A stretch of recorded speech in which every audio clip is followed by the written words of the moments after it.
if you're looking for security, get ones that are designed for real security, which means they're probably not made by Master Lock.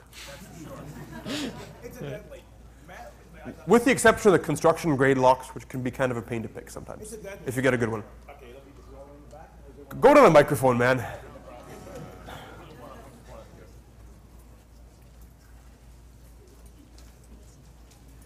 Not that this is really news for most people who go to these things, I would imagine, but talking about Master, they have a higher security, quote unquote, combination padlock. This is the one with the bigger case and the smaller dial.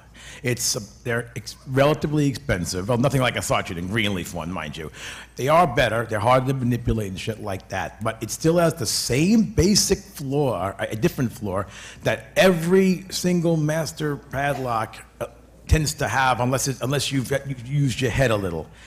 Most of them still have the code number on the back, and if you know what to do as far as picking up a telephone, you can have the combination in your hot little hands in about 5 minutes. That's all I'm going to say, and it's true with their key locks. You can get the key cuts, and so on. Yeah. That's actually my favorite way of opening a Master combination padlock, is you look at the serial number on the back, and you call up your locksmith buddy who has a big database. No, you can just call Master, actually, if you know how to talk to them. You never have to call a locksmith. If you can social engineer them, you can probably get them to give you the combination. If I told you how ridiculously stupid and simple it is to do it, you'd fall on the floor. A child could get the combos from them for these things. Okay.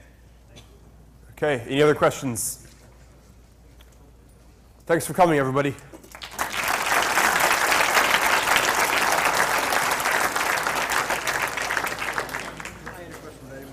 Sure. I actually have a safe that was given to me.